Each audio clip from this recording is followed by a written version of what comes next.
Hello students, welcome to the first lecture of acids, bases and salts. So in this lecture we are going to learn what is meant by acid, what is meant by base, what are the physical and chemical properties of acids and bases, and how salts, acid and base reacts, అంటే acid కానీ base కానీ react అయితే so మనకి ఏమవుతుంది అనేది మనం ఈ లెసన్లో చూడబోతున్నాం. So you have learned in your previous classes that the sour and the bitter taste, అంటే మనం ప్రీవియస్ క్లాసెస్ చూసినప్పుడు బేసికల్గా టేస్ట్ ద్వారా మనం క్లాసిఫికేషన్ చేసాం. ఒకటి యాసిడ్కి సోర్ టేస్ట్ ఉంటుంది, అదే బేసెస్కి బిటర్ టేస్ట్ ఉంటుంది. So bases have bitter taste and acids have sour taste. And present in them if some of the family is suffering present respectively. So ఇప్పుడు మనకి ఎవరైనా ఇంట్లో ఎవరైనా ఎసిడిటీతో బాధపడుతున్నారు అంటే ఎసిడిటీతో బాధపడడం అంటే ఇక్కడ అంతా కూడా మన ఈసోఫాగస్ కానీ డైజెస్టివ్ ట్రాక్ అంతా కూడా మండుతున్నట్టుగా, ఏదైనా తింటున్నప్పుడు మంటలాగా రిఫ్లెక్సెస్ వస్తాయి, యాసిడ్ రిఫ్లెక్సెస్ అంటారు. అంటే మన స్టమక్లో ఉన్న యాసిడ్ అనేది ఒకవేళ మన ఈసోఫాగస్లో గట్ట ఎంటర్ అయితే అప్పుడు మనకి ఏంటంటే చాలా ఇరిటేటింగ్గా ఉంటుంది, ఇరిటేషన్ వస్తుంది, అంటే మండుతుంది, ఎందుకంటే యాసిడ్ కదా అది. కాబట్టి అది ఎప్పుడైతే మన ఈసోఫాగస్లోకి ఎంటర్ అవుతుందో మనం చాలా డిస్కంఫర్ట్ ఫీల్ అవుతాం.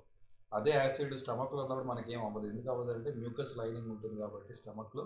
సో ఆ మ్యూకస్ లైనింగ్ ఉండటం వల్ల మనకి ఆ యాసిడ్ యొక్క ఎఫెక్ట్ స్టమక్ ఏం పడదు. బట్ అదే యాసిడ్ కనుక రిఫ్లెక్స్ అయ్యి అంటే ఎక్కువ యాసిడ్ జనరేట్ అయిపోయింది అనుకోండి, మన బెల్లీలో యాసిడ్ అనేది కొంచెం ఎక్కువగా జనరేట్ అయిపోతే then it will cause acid reflexes. So acid reflection రావటం వల్ల మనకి చాలా డిస్కంఫర్ట్ అనేది ఫీల్ అవుతూ ఉంటాం అనమాట. ఓకే, అయితే సో అప్పుడు రెమెడీ ఏం చేస్తాం అంటే జనరల్గా suggest remedy of lemon juice, vinegar or baking soda solution. అంటే అది యాంటాసిడ్స్గా పనిచేస్తాయి. Okay, so following would you suggest as a remedy. So lemon juice తాగమంటాం వాళ్ళని, వెనిగర్ జ్యూస్ తాగమంటాము, బేకింగ్ సోడా సొల్యూషన్ ఈ మూడిట్లో మీరు అబ్జర్వ్ చేస్తే లెమన్ జ్యూస్ అనేది అగైన్ ఎసిడిక్ కాబట్టి అది న్యూట్రలైజ్ చేయదు, యాంటాసిడ్గా పనిచేయదు. వెనిగర్ అన్నా కూడా ఎసిటిక్ యాసిడ్, కార్బోనేట్స్ కాంపౌండ్స్లో మనం చూస్తాం. So vinegar is again acetic యాసిడ్ని వాటర్లో కలిపితే వచ్చేది వెనిగర్, అగైన్ అది ఎసిడిక్ సొల్యూషన్ కాబట్టి అది ఎసిడిటీని ఇంకా పెంచుతుంది. Baking soda is a base కాబట్టి బేకింగ్ సోడా అనేది మనకి ఎలా పనిచేస్తుందంటే ఒక న్యూట్రలైజ్ చేసేలాగా, అంటే యాంటాసిడ్ లాగా యాసిడిటీని తగ్గించే విధంగా పనిచేస్తుంది. So which property do you think of while choosing the remedy. ఇక్కడ రెమెడీ చూస్ చేసినప్పుడు మనం ఏం ఆలోచించాలి, మన స్టమక్లో డెవలప్ అయింది మోర్ యాసిడ్ కాబట్టి దాన్ని తగ్గించాలంటే మనం ఏం చేయాలి, బేస్ని యాడ్ చేయాలి. కాబట్టి బేసిక్ సొల్యూషన్ని మనం చూస్ చేసుకోవాలి. ఆ రకంగా మనం బేకింగ్ సోడా సొల్యూషన్ని చూస్ చేసుకున్నాం. Surely you must use your knowledge and ability. So అది ఎఫెక్ట్స్ అనేది తెలిస్తే యాసిడ్ అనేది ఎలా బిహేవ్ చేస్తుందో అర్థమైతే మనం దాని యొక్క సొల్యూషన్ మనకు దొరుకుతుంది అనమాట. You already know that acids are sour in taste and change the colour of blue litmus to red. Acids అనేవి ఎప్పుడు కూడా blue to red. So acids అనేవి మనకి ఎప్పుడు బ్లూ లిట్మస్ని రెడ్ లిట్మస్గా మారుస్తాయి. వేరే బేసెస్ ఏం చేస్తాయి, అవి బిటర్గా ఉంటాయి and change the colour of red litmus to blue. అవి ఏం చేస్తాయి, రెడ్ లిట్మస్ని బ్లూగా మారుస్తాయి. So litmus is a natural indicator. Litmus అనేది ఒక న్యాచురల్ ఇండికేటర్. అలాగే టర్మరిక్ కూడా another natural indicator is another such indicator. Have you noticed that the stain of a curry on a white cloth becomes reddish brown when soap which is basic in nature is scrubbed on it. So ఇప్పుడు మనకి ఏదైనా ఒక white cloth మీద మనం తినే curry mark అనేది పడినప్పుడు మనం ఏం చేస్తాం, సోప్తో వాష్ చేస్తాం. సో వాష్ చేసి స్క్రబ్ చేసేటప్పుడు దాన్ని రాసేటప్పుడు అది ఏమవుతుంది, బికమ్స్ రెడ్డిష్ బ్రౌన్. స్క్రబ్ చేసిన తర్వాత అది ఎల్లోగా మారుతుంది. Again when the cloth is washed with plenty of water you can see that the synthetic indicators such as methyl orange and phenolphthalein. So అది ప్లెంటీ ఆఫ్ వాటర్తో వాష్ చేసినప్పుడు అది ఎల్లోగా convert అవుతుంది. So ఈ రకంగా అంటే మీరు అబ్జర్వ్ చేస్తే అంటే మనకి కర్రీ స్టెయిన్ అనేది జనరల్గా మనం చూస్తే కనుక కర్రీ స్టెయిన్ అనేది ఒక బ్లాక్ కలర్ బ్రౌన్ కలర్లో ఉంటుంది. ఆ తర్వాత మీరు దాన్ని ఎప్పుడైతే white cloth becomes reddish brown when soap basic nature ఉన్న సోప్తో స్క్రబ్ చేసినప్పుడు అది ఎల్లోగా కన్వర్ట్ అవుతుంది. అది వాష్ చేసేటప్పుడు వాటర్తో పాటు అది వెళ్ళిపోతుంది. అలాగే ఇవి కొన్ని న్యాచురల్ ఇండికేటర్స్ ఏవైతే మనం డిస్కస్ చేస్తామో లిట్మస్ కానీ టర్మరిక్ కానీ, అలాగే మనకి కొన్ని సింథటిక్ ఇండికేటర్స్ అంటే కెమికల్ ఇండికేటర్స్ ఉంటాయి. అందులో ఒకటోది మెథైల్ ఆరెంజ్, ఒకటి ఇంకోటి ఫినాఫ్థలీన్. స్పెల్లింగ్స్ చాలా ఇంపార్టెంట్, ఇవి గుర్తుపెట్టుకోవాలి. సో ఇవి యాసిడ్ని బేస్ని మనం తెలుసుకోవడానికి మనకు ఉపయోగపడతాయి అన్నమాట, ఈ ఫినాఫ్థలిన్ కానీ మెథైల్ ఆరెంజ్ కానీ. In this chapter we will study the reactions of acids and bases. Acids and bases మధ్యలో రియాక్షన్స్ ఎలా ఉంటాయి, how acids and bases cancel out each other. అంటే యాసిడ్ అనేది బేస్ని క్యాన్సిల్ చేస్తుంది, బేస్ అనేది యాసిడిటీని తగ్గిస్తుంది. ఒక స్ట్రాంగ్ బేస్ వచ్చింది, ఒక వీక్ యాసిడ్ వచ్చింది, ఆ వీక్ యాసిడ్ని స్ట్రాంగ్ బేస్ అనేది న్యూట్రలైజ్ చేసేసి ఆ బేస్ అనేది గెలుస్తుంది. అదే స్ట్రాంగ్ యాసిడ్ వచ్చింది, వీక్ బేస్ వచ్చింది, ఇప్పుడు స్ట్రాంగ్ యాసిడ్ ఈ బేస్ని న్యూట్రలైజ్ చేసేసి కంప్లీట్గా యాసిడ్కి కన్వర్ట్ చేసేస్తుంది. ఈ రకంగా సో లేదు రెండు ఈక్వల్గా స్ట్రాంగ్ అయితే ఆ రెండు ఒకదానికొకటి క్యాన్సిల్ అయిపోయి న్యూట్రల్గా ఒక సొల్యూషన్ కొత్త మెటీరియల్ అనేది తయారవుతుంది, అది న్యూట్రల్గా ఉంటుందన్నమాట. Okay, so litmus solution is a purple dye. So ఇది లిట్మస్ అంటే ఏంటంటే జనరల్గా which is extracted from lichens, a plant belonging to division Thallophyta. So థాలోపైతాకి సంబంధించినటువంటి ఒక ప్లాంటే ఈ లిచెన్స్ అనేవి. ఈ లిచెన్స్ నుండి ఎక్స్ట్రాక్ట్ చేసిన పర్పుల్ డై సొల్యూషనే ఈ లిట్మస్ అనమాట. దీన్ని మనం జనరల్గా ఇండికేటర్గా వాడతాం. And litmus solution is neither acidic nor basic, its colour is purple. So litmus అనేది ఇప్పుడు ఈ లిట్మస్ అనేది నైదర్ ఎసిడిక్ నార్ బేసిక్ సొల్యూషన్లో అది పర్పుల్గా ఉంటుంది. There are many other natural materials like cabbage leaves, red cabbage leaves కానీ ఇవన్నింటినీ కూడా మనం ఆల్ ఫ్యాక్టరీ ఇండికేటర్స్ అంటాం. ఇవన్నీ కూడా మనం ప్రీవియస్ క్లాసెస్లో కూడా కొన్ని చూసాం, టర్మరిక్ కానీ కలర్డ్ పెటల్స్, రోజ్ పెటల్స్ కానీ, okay, such as hydrangea, petunia and geranium. So ఇవన్నీ కూడా ఈ పెటల్స్, కలర్ ఉన్న పెటల్ ఫ్లవర్స్ ఏవైతే ఉంటాయో అవి కూడా కొంతవరకు ఇండికేటర్స్గా పనిచేయండి, న్యాచురల్ ఇండికేటర్స్ అనమాట. Okay, so there are called acid base indicators are sometimes simply indicators. వీటిని ఇండికేటర్స్ అని ఎందుకన్నాం, అది ఇండికేట్ చేస్తుంది వెదర్ అది యాసిడా బేసా అనేది ఇండికేట్ చేస్తుంది కాబట్టి దాన్ని మనం indicator, we are calling that as indicator. Okay, నా సో ఇక్కడ you have been provided with 3 test tubes, one of them contain distilled water and the other 2 contain acidic solution and basic solution respectively. If they are given out red litmus paper, how will you identify the contents? ఇప్పుడు మనకి ఒకటి ఇక్కడ గమ్మత్తైన question ఏంటంటే, so distil water ఉంది, distil వాటర్లో మరి red లిట్మస్ని పెట్టారు. సో ఇప్పుడు ఇందాక మనం చూసినట్టుగా ఫ్రంట్ ముందు పేజీలో చూస్తే కనుక మీరు, so when the litmus solution is neither acidic or basic, its color is purple. So ఈ లిట్మస్ సొల్యూషన్ అనేది అసిడిక్ బేసిక్ కాకుండా ఉన్న సొల్యూషన్ అయి ఉన్నప్పుడు దాని కలర్ ఏమో పర్పల్గా ఉంటుంది. ఓకే, సో ఇప్పుడు ఇక్కడ మనం ఏం చెప్తున్నాడు, వెన్ ప్రొవైడ్ రెడ్ లిట్మస్ ఇచ్చేసాడు, ఆల్రెడీ వాడు మీకు రెడ్ లిట్మస్ ఇచ్చేసాడు. రెడ్ లిట్మస్ అని తెచ్చి డిస్టిల్ వాటర్లో పెట్టినప్పుడు డిస్టిల్ వాటర్ అనేది లిట్మస్ పేపర్ని కలర్ అనేది మార్చలేదు, ఎందుకంటే డిస్టిల్ వాటర్ అనేది ఒక న్యూట్రల్ ఎంటిటీ కాబట్టి అది రెడ్ లిట్మస్ని ఏ రకంగానూ మార్పు చేయదు. ఓకే, అండ్ అసిడిక్ సొల్యూషన్లో పెట్టినప్పుడు కూడా ఇక్కడ మీరు మళ్ళీ ముందు పేజీలోకి వెళ్ళి చూస్తే కనుక లిట్మస్ పేపర్లో bases change the red to blue, but acid change the blue to red, change the litmus from blue to red. కానీ ఇక్కడ మీరు పెట్టేది రెడ్ పెట్టినప్పుడు యాసిడ్ సొల్యూషన్లో రెడ్ కింద మార్చాలి, అది ఆల్రెడీ మీరు రెడ్ పేపర్ పెట్టారు కాబట్టి అది ఏమీ మార్చదు కలర్, అది రెడ్ లిట్మస్ పేపర్ రెడ్ లిట్మస్గానే ఉంటుంది, డిస్టిల్ వాటర్లోని రెడ్గానే ఉంటుంది, అండ్ ఆల్సో యాసిడిక్ సొల్యూషన్లో రెడ్గానే ఉంటుంది. బట్ వేరాజ్ బేసిక్ సొల్యూషన్కి వచ్చేసరికి అది రెడ్ టు బ్లూ కన్వర్ట్ అవుతుంది, అది రెడ్ టు బ్లూ కన్వర్ట్ అవుతుంది. Understanding the chemical properties. So chemical properties అంటే ఫిజికల్ అంటే టేస్ట్ గురించి మాట్లాడడం, బిటర్ టేస్ట్ ఉంటుంది, సోర్ టేస్ట్ ఉంటుంది, అది ఫిజికల్ ప్రాపర్టీస్. కెమికల్ ప్రాపర్టీస్ చూసేటప్పుడు యాసిడ్స్ బేసెస్ని ఒక యాక్టివిటీ ద్వారా చూస్తే collect the following solutions from a science laboratory. Hydrochloric యాసిడ్ని తీసుకోండి, sulphuric acid, nitric acid, acetic acid, అలాగే sodium hydroxide, calcium hydroxide, potassium hydroxide. ఇక్కడ మీరు చూడండి హైడ్రాక్సైడ్ అనే పదం వచ్చినవి అన్నీ కూడా bases, acid acid acid acid అనే పదాలు వచ్చేవన్నీ కూడా ఎసిడ్స్. ఓకే, సింపుల్గా మీకు అక్కడ అర్థమైపోతుంది. You are taking hydrochloric acid, sulphuric acid, nitric acid, acetic acid, sodium hydroxide is a base, calcium hydroxide is a base, potassium hydroxide is a base, magnesium hydroxide is also a base, ammonium hydroxide is also a base. So put a drop of each of the above solution on a watch glass one by one and touch the drop indicator.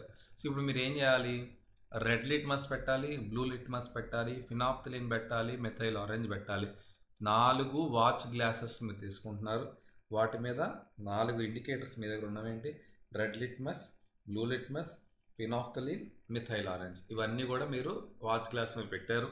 ఇప్పుడు మీరు తీసుకున్న ప్రతి మెటీరియల్ని కూడా వాటి దగ్గర తీసుకొచ్చి పెడతారు. ఓకే, సో ఫస్ట్ హైడ్రోక్లోరిక్ యాసిడ్ని రెడ్ లిట్మస్లో పెట్టారు. అది రెడ్ లిట్మస్ యాక్చువల్లీ యాసిడ్ కాబట్టి రెడ్ లిట్మస్ ఎటువంటి కలర్ మారదు. Okay, because it converts blue to red, కాబట్టి రెడ్లో పెట్టినప్పుడు రెడ్గానే ఉంటుంది. సో HCl తీసుకొచ్చినప్పుడు రెడ్ లిట్మస్ సొల్యూషన్లో కలర్ మారదు. అదే బ్లూ లిట్మస్కి వచ్చేసరికి ఏమవుతుంది? So blue litmus will turn into red. Okay, blue litmus will turn into red. అలాగే ఫినాఫ్థలిన్ ఇండికేటర్ అనేది మనకి ఏ రకంగా ఉంటుంది? ఫినాఫ్థలిన్ అసిడిక్ సొల్యూషన్లో phenolphthalein remains colourless. Okay, so phenolphthalein అనేది అసిడిక్ సొల్యూషన్లో కలర్లెస్గా ఉంటుంది. ఇది ఎలా ఉంటుంది? ఇది ఫినాఫ్థలిన్ అనేది ఎసిడిక్లో, ఒకవేళ యాసిడ్ తీసుకుంటే మీరు when you take acid then it will be colorless. When you take acid it will be colorless. Okay, అదే మిథైల్ ఆరెంజ్ అయితే methyl orange it turns into red.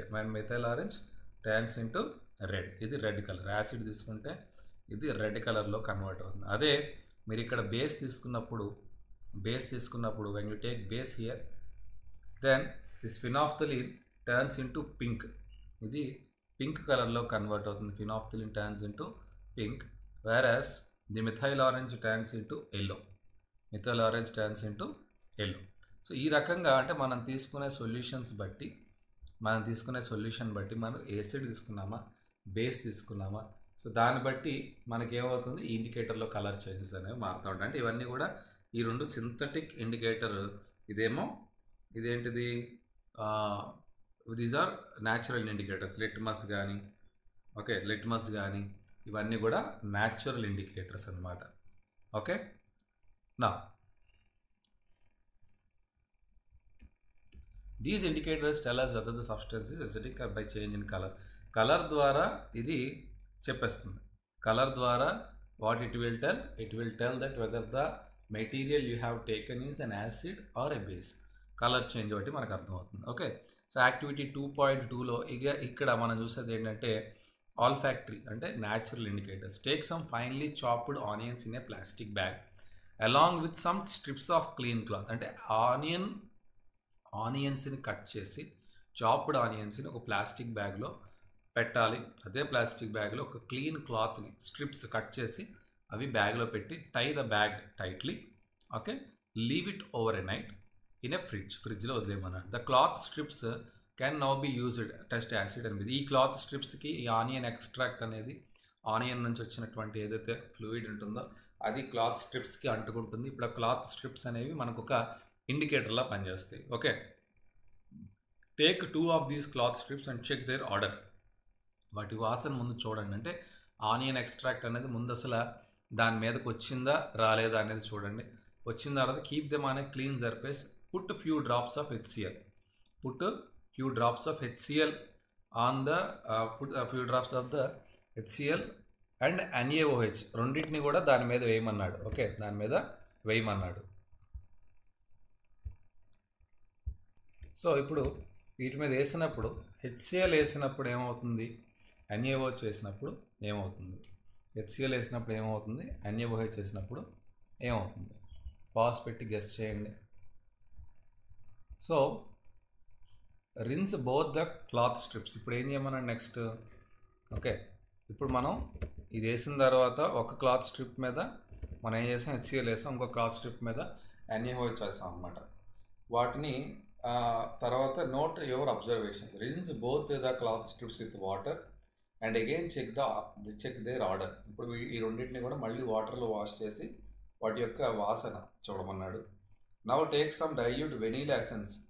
ఆ తర్వాత అంటే మీకు ఇక్కడ ఏం జరుగుతుందంటే HCl ఎక్కడైతే వాడేమో దానికి ఉన్న ఆర్డర్ అయితే పోదు, వేరస్ మీకు NaOH వాడిన క్లాత్ స్ట్రిప్ యొక్క ఆర్డర్ అయితే పోతుంది. అంటే అక్కడ ఏం జరిగింది, ఆర్డర్ పోయింది అంటే యు ఆర్ యూజింగ్ బేస్. అంటే so bases can reduce the order of these cloth strips అనమాట.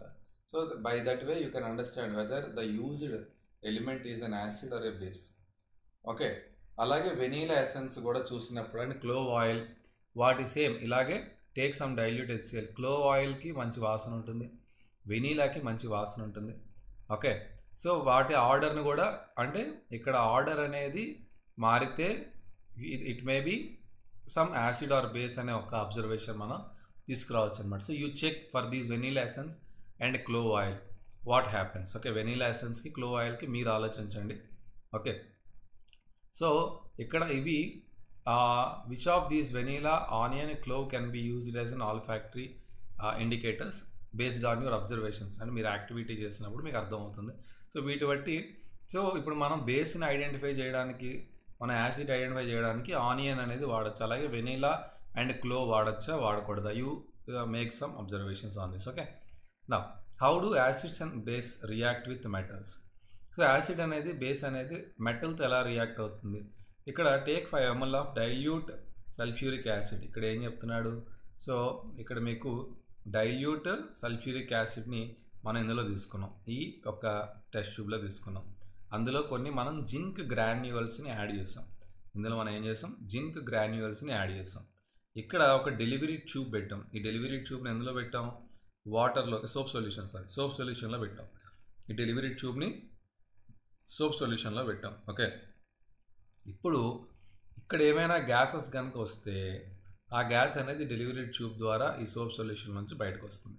సో మీరు ఇక్కడ you can observe in this test tube there some bubbles అనేవి ఫామ్ అవుతాయి. ఇక్కడ ఈ బబుల్స్ లాంటివి ఫామ్ అయ్యి ఈ బబుల్స్ అనేవి ఇలా ట్రావెల్ చేసి ఇందులోంచి బయటకు వచ్చినప్పుడు, okay, when you light in a candle, ఆ burning of the candle, burning of hydrogen gas with a pop sound. So ఒక్కసారి టప్ మన సౌండ్ వచ్చి పెద్ద లైటింగ్ అనేది వెలుగుతుంది అనమాట. ఎందుకంటే హైడ్రోజన్ ఇస్ ఇన్ఫ్లేమబుల్ కాబట్టి. ఓకే, అది వెలుగుతుంది వెంటనే. అది వాళ్ళ ఇన్ఫ్లేమబుల్ అంటే అర్థం ఏంటంటే అది చాలా ఎక్కువగా వెలుగుతుందని, ఇన్ఫ్లేమబుల్ అంటే. So catches fire. సో ఈ హైడ్రోజన్ ఏదైతే ఉందో అది వెంటనే ఆ ఫైర్ని క్యాచ్ చేసి వెలుగుతుంది. అంటే మనకి మెటల్ అనేది, ఇక్కడ ఒక మెటల్ మనం వాడాం. ఆ మెటల్ ఏంటి, జింక్ గ్రాన్యువల్ ఇస్ ఎ మెటల్. దాన్ని దేంతో యాడ్ చేసాం, సల్ఫ్యూరిక్ యాసిడ్ అనే యాసిడ్ ఈ సొల్యూషన్లో పడేసాం. ఈ జింక్ గ్రాన్యువల్స్ని, ఈ మెటల్ని ఈ డైల్యూట్ సల్ఫ్యూరిక్ యాసిడ్లో పడేసినప్పుడు ఈ సల్ఫ్యూరిక్ యాసిడ్ ద్వారా, ఈ రియాక్షన్ ద్వారా లిబరేట్ అయిన హైడ్రోజన్ ఈ డెలివరీ ట్యూబ్ ద్వారా ట్రావెల్ చేసుకొని ఈ సోప్ బబుల్తో పాటు బయటకు వచ్చి, ఈ సోప్ బబుల్ పగిలినప్పుడు ఆ లోపల ఉన్న హైడ్రోజన్ బయటకు వస్తుంది. ఆ బయటకు వచ్చి ఒక్కసారి ఇది బర్న్ అవుతుంది. సో ఇది ఈ యాక్టివిటీ యొక్క అర్థం. ఇదే దాంట్లో మీరు సల్ఫ్యూరిక్ యాసిడ్ బదులుగా HClని ఒకసారి నైట్రిక్ యాసిడ్ని CH3COOHని చేసినప్పుడు HCl కూడా ఇంచుమించుగా H2SO4 లాగే పనిచేస్తుంది. నైట్రిక్ యాసిడ్, ఎసిటిక్ యాసిడ్ చూసినప్పుడు ఇంత హైడ్రోజన్ అనేది జనరేట్ కాదు, ఎందుకంటే ఇవి వీక్ యాసిడ్స్. అంటే నైట్రిక్ యాసిడ్ పర్వాలేదు, but acetic acid is very weak acid. కాబట్టి ఇక్కడ అంత హైడ్రోజన్, సల్ఫ్యూరిక్ యాసిడ్ ఎంతైతే హైడ్రోజన్ని లిబరేట్ చేస్తుందో అంత హైడ్రోజన్ని ఎసిటిక్ యాసిడ్ అయితే లిబరేట్ చేయదు. ఓకే, సో ఈ రకంగా అంటే మెటల్ అనేది యాసిడ్తో రియాక్ట్ అయ్యేటప్పుడు, it forms what, salt and hydrogen gas. So metal అనేది యాసిడ్తో రియాక్ట్ అయితే మెటల్ సాల్ట్ వస్తుంది అండ్ హైడ్రోజన్ గ్యాస్ వస్తుంది. ఎగ్జాంపుల్ ఇది మెటల్. ఓకే, ఇక్కడ మెటల్ మనం H2SO4 మనం తీసుకుందాం. H2SO4 అనేది జింక్ గ్రాన్యువల్తో రియాక్ట్ అయింది కదా, జింక్ గ్రాన్యువల్తో రియాక్ట్ అయింది. So then it forms ZnSO4. This is metal salt plus H2 gas. So ఇది మనకి reaction, acid plus metal gives metal salt and hydrogen gas. Okay, ఈ రకంగా ఈ రియాక్షన్ అనేది ఉంటుందన్నమాట. అలాగే బేస్తో ఎట్లా ఉంటుంది, place few pieces of zinc granule metal in a test tube where 2 ml of sodium hydroxide. ఇక్కడ ఏంటి, సల్ఫ్యూరిక్ యాసిడ్ వెళ్ళిపోయింది. సేమ్ ఎక్స్పెరిమెంట్ సోడియం హైడ్రాక్సైడ్తో చేయమన్నాడు. అక్కడ కూడా ఏం జరుగుతుందంటే మెటల్ సాల్ట్ వస్తుంది and hydrogen gas. Okay, so hydrogen gas అయితే మెటల్ అనేది యాసిడ్తో రియాక్ట్ అయినా, మెటల్ అనేది బేస్తో రియాక్ట్ అయినా, it forms hydrogen gas. Okay, you find hydrogen gas formed in the reaction. However, such reactions are not possible with all metals. అంటే ఇప్పుడు metal ప్రతి బేస్తోని ఇదే రియాక్షన్ ఉండదు. దానికి రియాక్టివిటీ సిరీస్ అనేది metals and non metals lesson ఉంది, record చేసి పెట్టాను. సో అందులో చూడండి రియాక్టివిటీ సిరీస్ ఉంటుంది. ఇప్పుడు ఈ మెటల్ ఉంది, ఇది మెటలే కదా, ఇది మెటలే. సోడియం అనేది ఒక మెటలే, జింక్ అనేది కూడా ఒక మెటలే. సో ఈ రెండు రియాక్ట్ అవ్వాలి, మెటల్ రియాక్ట్ అవ్వాలి అంటే సో ఇప్పుడు ఈ మెటల్ అంటే వేరే దిస్ మెటల్ ఉంది కదా, ఈ మెటల్ అనేది రియాక్టివిటీ సిరీస్లో పైన ఉంటుంది, ఈ మెటల్ కింద ఉంటుంది. సో ఇది ఈ జింక్ అల్యూమినియం అంటే ఏవైతే మధ్యలో ఉంటాయో ఒక యాంఫోటెరిక్ ఆక్సైడ్స్ ఫామ్ చేసే మెటల్స్ ఉంటాయి, ఆ మెటల్స్ మాత్రమే బేస్తో రియాక్ట్ అవుతాయి. యాంఫోటెరిక్ ఏవైతే which metals has a capability of reacting with both acids and bases are called amphoteric oxides. ఆ మెటల్స్ ఏవైతే ఉంటాయో ఆ మెటాలిక్ ఆక్సైడ్స్ ఏవైతే ఉంటాయో అవి మాత్రమే బేస్తోని యాసిడ్తోని రియాక్ట్ అవ్వగలవు తప్ప ప్రతి మెటల్ బేస్తో అయితే రియాక్ట్ అవ్వదు. ఓకే, ప్రతి మెటల్ కూడా ఆల్ మెటల్స్తో ఈ రియాక్షన్స్ అనేవి పాసిబుల్ కాదు. With few metals only it is possible. How do metal carbonate and metal hydrogen carbonate react with acid? So metal carbonate అంటే ఏంటి, ఏదైనా ఒక మెటల్, కార్బోనేట్ అంటే CO3, లేకపోతే మెటల్ హైడ్రోజన్ కార్బోనేట్ అంటే ఏదైనా ఒక మెటల్, హైడ్రోజన్ కార్బోనేట్ అంటే HCO3, this hydrogen carbon. So metal carbonate అంటే MCO3, మెటల్ హైడ్రోజన్ కార్బోనేట్ అంటే MHCO3. సో మెటల్ ఏదైనా పెట్టుకోండి, ఫర్ ఎగ్జాంపుల్ సోడియం పెట్టుకోండి, Na, okay, 2CO3, NaHCO3. Okay, so ఇలాగా. లేకపోతే Ca, మెటల్ ఈ Ca, calcium CO3, calcium carbonate, calcium HCO3 twice, metal HCO3 twice. So ఇలాగా మనకి కార్బోనేట్స్ కానీ హైడ్రోజన్ కార్బోనేట్స్ కానీ ఉంటాయి. వీటితోటి యాసిడ్స్ అండ్ బేసెస్ ఏ రకంగా రియాక్ట్ అవుతాయి. ఓకే, మనం రాసుకున్న రియాక్షన్ Na2CO3 ఇక్కడ ఉంది. So Na2CO3 is a sodium carbonate. Okay, HClతో రియాక్ట్ అయింది, మెటల్ సాల్ట్ వచ్చింది, sodium chloride is a metal salt, and water H2O వచ్చింది, అండ్ CO2 వచ్చింది. సో Na2CO3తో రియాక్ట్ అయినప్పుడు అంటే మెటల్ కార్బోనేట్ అనేది యాసిడ్తో రియాక్ట్ అయితే మనకి ఒకటి మెటల్ సాల్ట్ వచ్చింది, 2 వాటర్ వచ్చింది, 3 కార్బన్ డైఆక్సైడ్ వచ్చింది. అలాగే మెటల్ హైడ్రోజన్ కార్బోనేట్ రియాక్ట్ అయినా కూడా metal salt, water and carbon dioxide same వచ్చేవే, వచ్చే క్వాంటిటీ మారింది. ఇందాక 2 NaCl వచ్చింది ఫస్ట్ రియాక్షన్, ఇక్కడ 1 NaCl వచ్చింది, అంతే తేడా. But the products are same, but their quantities are different. On passing the carbon dioxide gas evolved through lime water. అంటే ఒకవేళ లైమ్ వాటర్ అంటే మీకు అక్కడ ఏముంటుంది, కాల్షియం హైడ్రాక్సైడ్ ఉంటుంది. లైమ్ వాటర్లో లెమన్ వాటర్ వేరు, లైమ్ వాటర్ వేరు, both are different. Don't get confused with lemon water and lime water.